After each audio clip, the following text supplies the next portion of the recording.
see an inch of clips of him. And hats off to him, especially for being so young in that position, you know, to be in a position where he had a job and it was probably something he really wanted to do, you know, and he started asking questions about, his questions were, hey, why do we send this money here? And it was like, no, don't talk about that. And he was brave enough as a young man to say, no, I want to know the answer, regardless of what you're going to do to me. And then, you know, he was completely blackballed. I mean, he was debanked, all of that stuff. And that was at a time when, I mean, you were early to the discussion at that point, and he didn't give up, you know, and a lot of people will give up, they'll shut up, they'll back down, you know, they might not completely back down, but they're a lot quieter. Who built a business where he's able to pay himself, where he's able to speak his mind, you know, regardless of if you don't like what he says, you know, he's exercising his free speech, and he's able to put it in a way for most people where very clear, it's very concise. You know, man, if there was 100 more people like that on every issue, we'd be in an entirely different place. Oh, he has so much courage. I mean, obviously I don't agree with everything he says, but I have so much respect for him. And I'm glad my friend pushed me to meet him, because all I heard is, oh, this guy's this anti-Semite. And I'm like, oh, I don't know if I should go meet him. But then I'm like, okay, my friend's like, go meet him. And you're like, I just believe this bullshit narrative.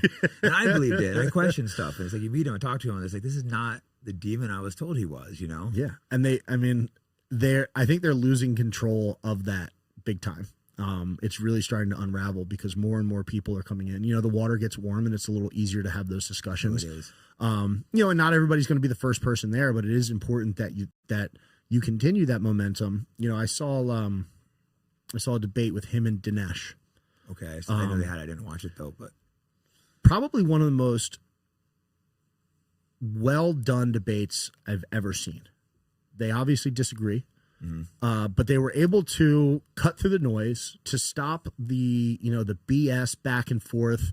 You know, political debate has become like a game where you have to dunk on everybody, and it's like nobody's interested to hear the other side. They just want to, you know, score points, you know, on Twitter or whatever.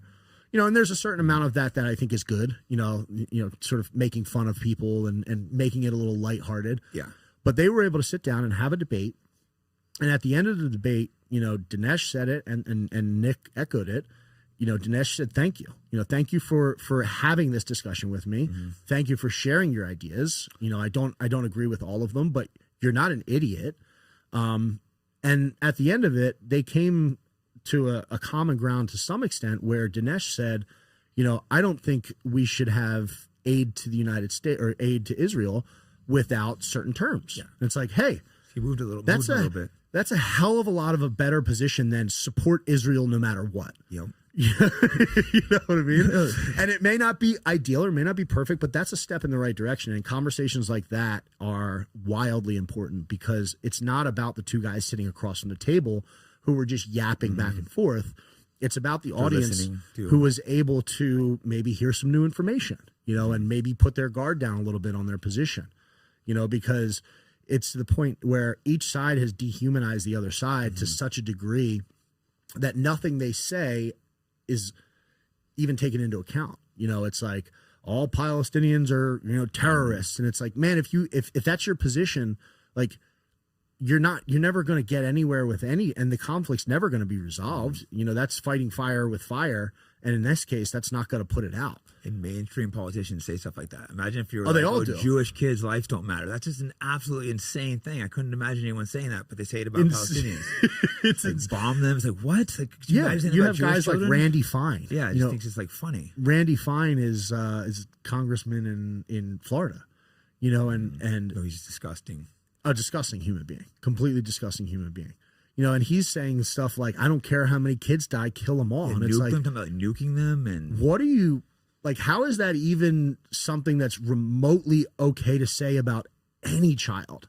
You know, any child. Children are always innocent, you know, the father and stuff like that. That's, like, it's so insane. So, like, yeah, children are always innocent. Jewish, Palestinian. I don't care what they are. You know, it's a child's life. I mean, that's a creation of God. And if you're so bound up with your thought process that you're somehow able to not have a shred of compassion for a young child who is brought into this world who had nothing to do with the conflict that is thousands of years old, that gets blown to shit. No, they can't eat. They can't no and you food. don't have a shred of compassion to say, how do we stop this? How do we just get this to end? And your only take on it is kill them all. Then I'm sorry, then you deserve what eventually will come crazy. to you. Have you ever seen some of those Telegram channels, big kids that aren't blown off? Like, oh, no, they can't hug his terrorist father, stuff like that. You're like, this is just sick. Well, that's communism 101. You know, the communists and the Bolsheviks, that's Marxism at its core, is to dehumanize the enemy so that you can do whatever atrocious thing. Children. All of a sudden, you know, any sane person who hasn't subscribed to that propaganda or been brainwashed by it will have a shred of compassion for people on both sides.